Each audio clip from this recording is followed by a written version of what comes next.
Hey guys, so I recently read an article from Refinery.com and it basically was talking about plus-sized women in the beauty industry and how they're represented. Basically, the premise of the article was that they want to see more plus-size models promoting makeup. Now, the article, which was written from a plus-sized woman, basically talked about how when she was growing up and she was a teenager going to clothing stores and trying on clothes with her smaller friends, she didn't feel very included because a lot of the stores that they went into didn't really cater to plus-sized women. So she felt very left out and kind of didn't join in on the experience of trying on clothes. I'm sure all of you, or some of you, know what that feeling is like, and some of you got to experience that feeling and didn't know what, on the other end of it, what it felt like to be the one left out. You just thought that friend that wasn't trying on clothes was just being super supportive and didn't really feel like trying on clothes, but probably they didn't feel comfortable or there wasn't something there that they could try on, so they just stood on the sidelines. But then the article talks about how the author, she went to makeup counters, and when they went to the beauty stores, that's when she started feeling included because that was something she could try on. There was no size limit on makeup. Now, I can actually relate somewhat. When I was growing up, makeup was something that I leaned on to feel beautiful. Up until I was probably around 14, 15, I never really used to go to makeup and play with it and things like that. And I'm not saying that I felt ugly or anything like that. It just felt like I was missing something, like I wasn't really fitting in with the rest of my friends or the people. Like I definitely felt wanted. I never felt like unwanted or left out. It was more of like a personal feeling where I just didn't feel like I fit in. So I leaned on YouTube and I started practicing with makeup and I started wearing it more often, and that's when I started to feel beautiful. Now, for all you anti-makeup people out there, yes, I had to use makeup to feel beautiful. But by playing with it every day and just using it and making myself look at myself every single day in the mirror because I had to put on makeup, sooner or later I gained a confidence that I never had. And once I started gaining that confidence, I knew I was beautiful with or without makeup.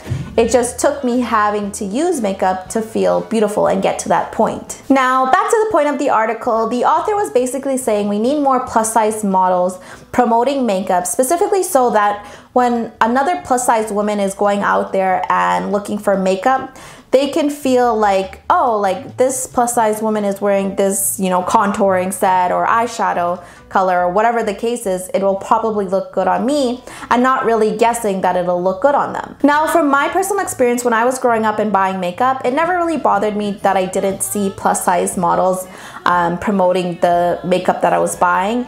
My concern was that I wasn't seeing people of my skin tone promoting the makeup that I wanted. So if I saw a really nice blue eyeshadow, I saw it on a lighter skin tone and it looked beautiful, but I kind of had to guess if it would look good on me or not, and then I would buy it. I would end up buying it because I wanted to know, and I didn't really want to test it out at the store or whatever the case is. They didn't have a tester. And then when I came home, I came to find out that it didn't look good on me, but I had to keep the palette because I just spent $20 on this eyeshadow palette, and I was only 15, so you know how far $20 would have taken you back then. So that was my concern. I never really looked at, oh, like this color is on like a skinnier model, it's probably not gonna look good on me. I was more concerned with the actual skin tone. So when I first started reading the article, I was like, I didn't really understand or see the author's point of view because I was like, it never really bothered me, so maybe it didn't, like I didn't get it from her point of view. But then I thought like how I felt when I didn't see someone of my skin tone being promoted.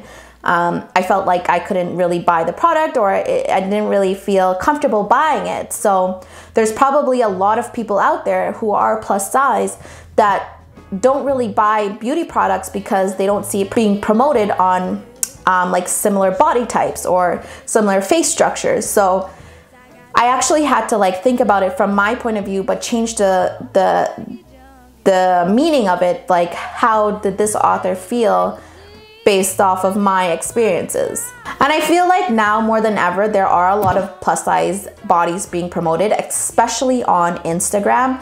I mean, anywhere you look, there's different types of body types, different types of face structures, eye structures, nose, bodies, like there's so many different shapes and sizes that are being promoted and being praised, and I think that's a really great thing. However, I feel like when I look at actual makeup ads, like for products, there's not much plus size models, like actual models, not Instagram influencers.